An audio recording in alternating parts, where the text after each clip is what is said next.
வாழ்க வையகம், வாழ்க வையகம், வாழ்க வளமுடன். குருவே துணை. அனைவருக்கும் இனிய காலை வணக்கம். ஆசான் அருட்தந்தை வேதாத்ரி மகரிஷி அவர்களது உலக சமாதான கவிதைகள் பார்த்து கொண்டிருக்கிறோம். இன்று கவி எண் 86. பெண்களின் பொறுப்பு. ஒன்றிரண்டு குழந்தைகளை பெற்று தந்து உலகிலுள்ள குழந்தைகளை உமதாய்க்கொண்டு என்றென்றும் எப்படி நாம் வாழ்வோம் என்ற ஏக்கமே குழந்தைகட்கு ஏற்படாமல் அன்றன்று உடலுக்கும் அறிவினுக்கும் அனைவருக்கும் தேவையான அனுபோகங்கள் நன்றாக கிடைக்க வேண்டும் எனும் நன்னோக்க நல் நினைவில் மக்களின் பாசம் துறப்பீர். அருட்தந்தை மிக அற்புதமான ஒரு சைக்காலஜியை இங்கே காட்டுறார் பாருங்க. பெண்கள்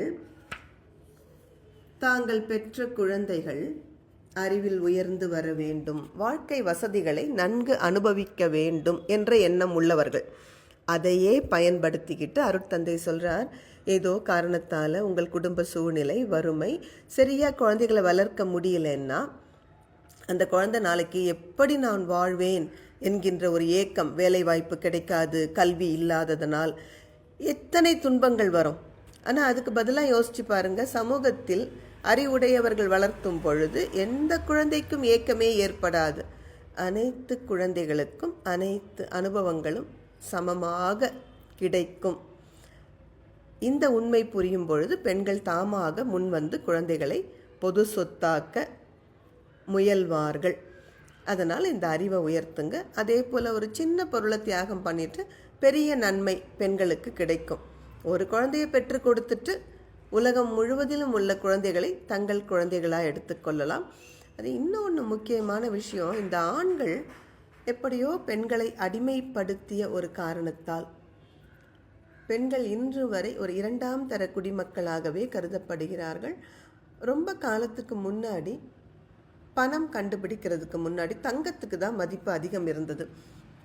ஆனால் அந்த தங்கத்தை பாதுகாப்பதற்கு பேங்க் எல்லாம் இல்லாத பொழுது என்ன செய்தார்கள் ஆண்கள்? அருட்தந்தை அதை மேல் கான்ஸ்பிரசி என்றே சொல்வார்கள். ஆண்களது ஒரு சூழ்ச்சி, சதித்திட்டம்.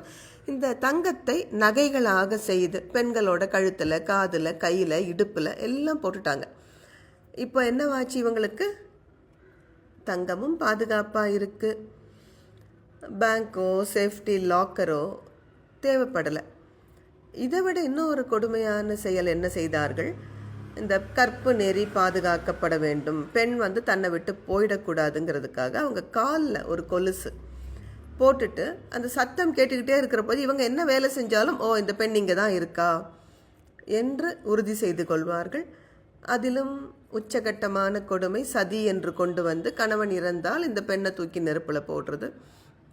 இது எல்லாமே பெண்ணினத்தை மிக மிக இழிவுபடுத்திய ஒரு செயல்கள். அதிலிருந்து நாம் விடுபடணும்னா அதற்கான ஒரே தீர்வு குழந்தைகளை அறிஞர்கள் வளர்த்துவது. நன்றி. வாழ்க வளமுடன்.